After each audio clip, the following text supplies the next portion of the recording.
Selam, ben Leyla Yıldız. Bugün sizlerle birlikte asla hoşuma gitmeyen bir yandan bahsedeceğim. Çünkü yalnız olmadığınızı bilin. Böyle şeyler sadece sizin başınıza gelmiyor ve hani kendinizi rahatlatın diye bunu anlatıyorum. Normalde asla anlatmak istediğim ve hoşuma giden bir anı değil. Ama böyle durumlar başınıza gelirse nasıl baş etmelisiniz ya da ne yapmalısınız, yapmamalısınız falan. İçinizi rahatlatmak için böyle bir şey anlatıyorum.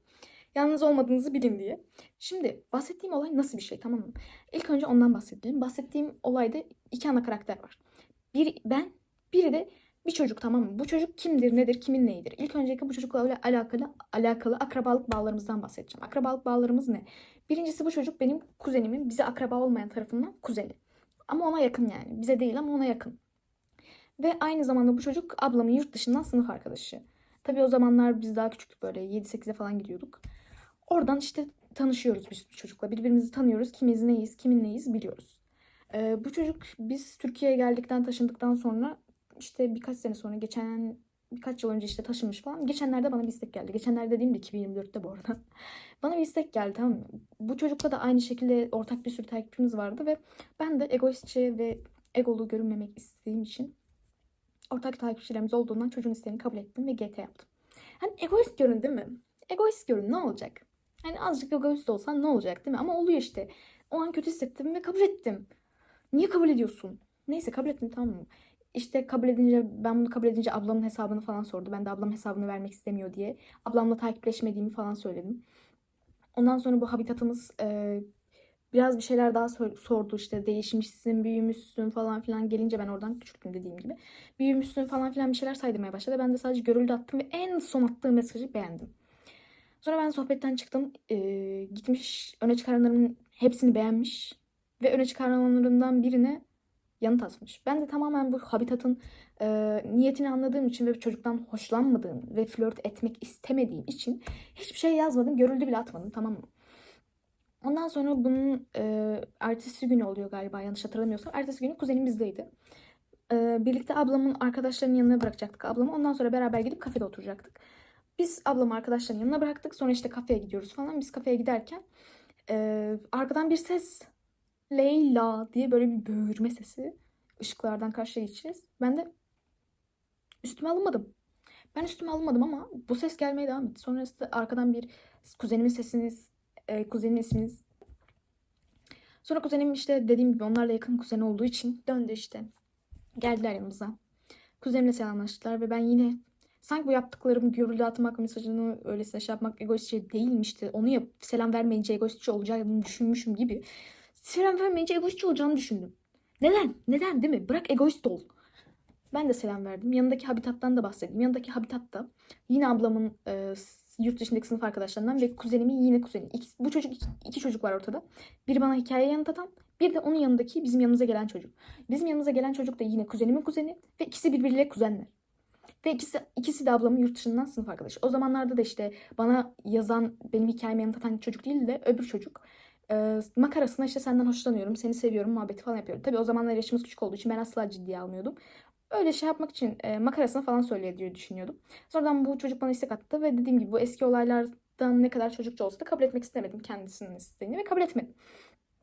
Sonra bunlar bizimle beraber oturmak istediklerini falan dile getirdiler. İşte nereye gidiyorsunuz, ne yapacaksınız falan. İşte kuzenim işte kafeye gideceğiz, oturacağız falan filan dedi.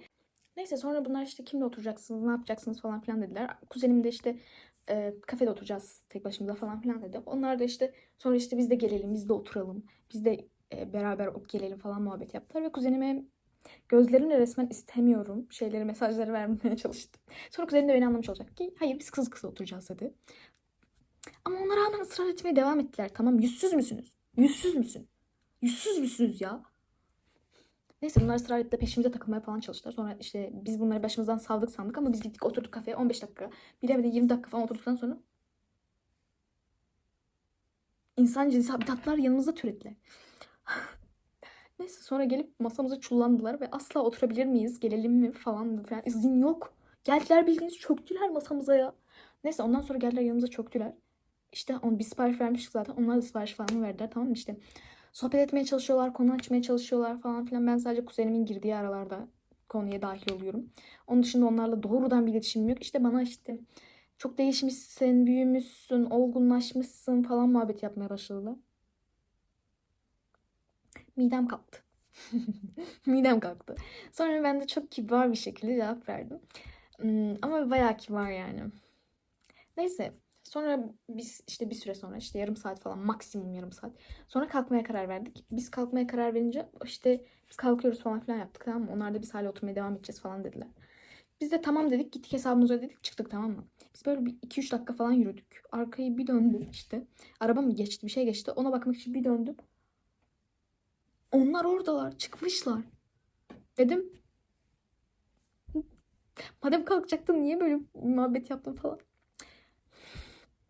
Meğersem amaçları bizim hesabımızı ödememekmiş. Sanki ben sana kendi hesabımı ödeteceğim değil mi? Sanki ben size kendi hesabımı ödetirim değil mi? Ben öyle bir insan asla değilim. O zamanlarda da yine sert bir mizacım vardı. Böyle karşı cinse karşı hoş olmayan tavırlar takınıyordum. Mesela işte çocukluk işte. Geliyorlardı. Onlar bizden büyük olmalarına rağmen işte kibarca konuşmaya çalışıyorlardı veya laf atıyorlardı. Ben asla bir tarafıma takmıyordum. Yine aynı şekilde ne yapıyorsam yapmaya devam ediyordum ve birazcık sert konuşuyordum. Keşke şu anda öyle konuşmaya devam etseymişim. Bu olaylar asla yaşanmazdı. Ama işte büyüdüğüm, artık çocukça davranmamalıyım falan psikolojisine girdiğim için onlara daha kibar konuşmaya çalıştım. Artık benden ne kadar kibar olursa. Ondan sonra işte ben bunu gördüm. Gerçekten çok şaşırdım. Çünkü böyle bir şey beklemiyordum yani. Neyse biz çok sinirlendik. Sonra biz eve giderken kuzenim bunları aradı. Dedik işte hani Leyla tamam okey hiçbir şeyiniz değil ama ben kuzeninizim, işte bu saatte eve gidiyoruz, asla eve bırakalım mı falan filan muhabbeti yapmanız dedi. Bayağı rencide etti onları. Ondan sonra işte ikiniz de biriniz bu kıza istek atmışsınız. Biriniz işte kıza mesaj atmışsınız. İşte sözde flört etmeye çalışıyorsunuz kızla, ikiniz birden. En midemi kaldıran olay bu arada. En midemi kaldıran olay. Siz kuzensiniz ve yan yana takılıyorsunuz. Ona rağmen ikiniz birden bana karşı böyle bir şey yapmaya çalışmanız hoş değil bence. Ondan sonra bu arkadaşları aradı, böyle kuzenim bayağı rencide etti onları, işte hadi Leyla ile flört etmenizi geçtim falan, ben kuzeninizim, asla eve bırakma muhabbeti yapmıyorsunuz, bir de şöyle yakınız böyle yakınız falan filan dedi. Biz eve gittik, ondan sonra ben bu ikisini de engelledim. Engelledim. İkisini de engelledim. Artık bu benim engellemem ikisinde nasıl kuyruk acısı verdiyse o benim hikayelerime yanıt atan şahsiyet benim hakkında dedikodu çıkarmış. İşte sözde biz onunla konuşuyormuşuz, sevgiliymişiz, ilişkimiz varmış.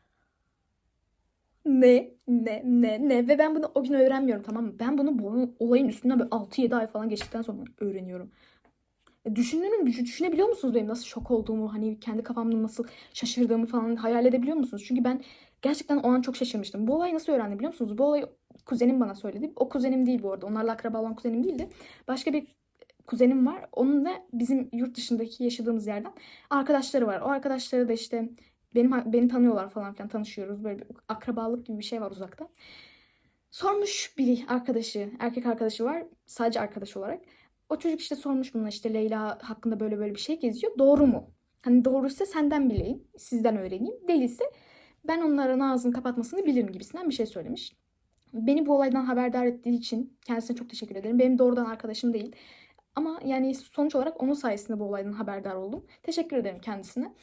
Ondan sonra benim bundan haberim oldu. Benim böyle kafam böyle patladı, tamam mı? Bildiğiniz kafam böyle patladı. Sinirden kafayı falan yedim, tamam mı? Direkt böyle sinirlendim. Nasıl olur, nasıl yaparsın, benim hakkımda nasıl böyle bir dedikodu çıkarırsın falan. Ben böyle direkt sinirlendim. Direkt kuzenimi aradım. Dedim ki işte böyle böyle bir olay var. Hani benim hakkımda böyle böyle şeyler dolaşıyormuş. Haberin var mı dedim falan. Yani o da dedik asla haberim yoktu falan da filan da. Sonra gitti o çocuğu aradı. Dedi ki işte sen nasıl böyle bir şey yaparsın da falan da filan da. Tabii ki benim böyle kuzenimi kışkırtmam. Buna kışkırtmak der misiniz? Hayır. Sadece onu haberdar ediyorum olaydan. Ondan sonra kuzenim onunla gitti kahvaltı falan yani. Çocuk üstüne alınmıyor. Abi madem yaptın bir şey, tamam mı? Madem böyle yedin. Ondan sonra niye geliyorsun da sanki yapmamışsın gibi triplere giriyorsun, tamam mı? Yaptıysan bari üstüne alın. O kadar adamlığın yok mu? Yokmuş arkadaşlar. Yokmuş. Üstüne alınmadı. Asla kabullenmedi falan filan. Bir sonuç olarak bu çocuğun kabullenmeyeceğini anlayınca kuzenim olayı kapatmış. Onu da çıkar yapmış takipten. Her yerden çıkarmış. Kendisine çok teşekkür ederim. Ben onları muhtemelen engelledikten sonra ve mesajlarına bakmayınca çocuğun egosu kırıldı. Ki ben flört etmek istemediğimi gayet net bir şekilde belli ettiğimi düşünüyorum ama demek ki insanların bazı şeyleri bilmesi için insanlara sert bir şekilde konuşmalıymışsınız. Buradan çıkarmanız gereken olay ne? Siz bir şey sanıyorsunuz değil mi? Bu olay bir sonuna bağlandı, biz gittik onunla konuştuk ettik falan. Hiçbir şey olmadı bu arada. Çünkü çocuk normalde sürekli benim yaşadığım yerde takılmasına rağmen hiç görmedim çocuğu. Burada yaşamıyor ama sürekli burada takılıyor, tamam mı? Başka bir ilçede yaşıyor ama sürekli bizim yaşadığımız ilçede takılıyordu. Neyse sonra bu olaydan sonra ben çocuğu hiç görmedim. Hiçbir yerde görmedim. Hiçbir şey görmedim. Bu yüzden olay sonuçsuz kaldı. Böyle kaldı yani.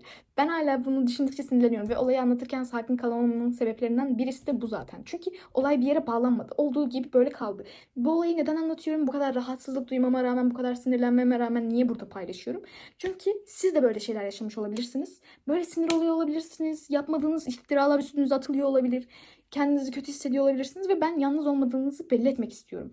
Yalnız değilsiniz, tamam mı? Biz ve bizim dışımızdaki insanlar da böyle şeyler yaşıyorlar ve sanmayın ki herkes sizi bir tarafında takıyor. Ben de böyle olduğu zaman çok üzülmüştüm, işte çok sinirlenmiştim. Sanki herkes benim aklımdan atıp tutuyor gibi gelmişti ama bir süre sonra olaylar unutulup gitti, defterler kapandı ve kimse artık bunu bir tarafına takmıyor. Çünkü böyle bir şey olmadı ve ben benimle işte böyle bir şey olup olmadığını konuşan her insana aynı şekilde tepki verdim. Ben onunla iletişim bile kurmadım. Neyse ondan sonra bu olay kapandı ve defterlerin üstü örtüldü. Nasıl biz o çocukla sonradan yan yana gelip kavga etmemiş olsak da sonuç olarak kapandı. Bizim için defter bu şekilde kapandı. Ve buradan dediğim gibi size bunu anlatmamın sebebi yalnız değilsiniz. Sizin de üstünüze yapmadığınız şeyler bırakılmış olabilir ve üzülmeyin. Gerçek eninde sonunda gün yüzüne çıkıyor. Zaten o çocuğun da nasıl bir karakterde insan olduğunu fark ettikten sonra herkes bana hak vermişti. Hani çünkü benim nasıl bir insan olduğumu herkes biliyor, tamam mı? Benim karşı cinse karşı nasıl sert bir mizacım olduğunu herkes biliyor. Ve hani o dönemlerde üzülmemin de zaten yersiz olduğunu anladım. Çünkü zaten beni bilen beni bilir, onu bilen onu bilir. O da zaten böyle bir tipti. Öyle bir tip olduğu için kimse de onu zaten kayla almamış. Böyle bir olay kapandı ve siz de lütfen kendinizi üzmeyin ve yapabileceklerinize bakın. Ne yapabilirsiniz? Hani yapabileceğiniz bir şey varsa yapın, yapabileceğiniz bir şey yoksa da takmayın. Sonuçta bir süre sonra şu an konuşuluyor, sonradan unutuluyor, gidiyor yani. Dediğim gibi asla paylaşmak istememe rağmen tamamen sizi rahatlatmak için paylaştığım bir şeydi bu da. Günün dersini de aldıysak, yaşadığınız böyle şeyler varsa benimle altta yorumlarda paylaşıp beni biraz rahatlatır mısınız? Çünkü olay hala kapanmadı, bir şeye varmadı. Siz de anlatırsanız içime biraz daha soğuk su serpmiş olursunuz. Ve videomu beğendiyseniz beğenmeyi ve videolarımın devamının gelmesini istiyorsanız abone olmayı unutmayın. Sizi çok seviyorum, sizi çok öpüyorum. Bay bay.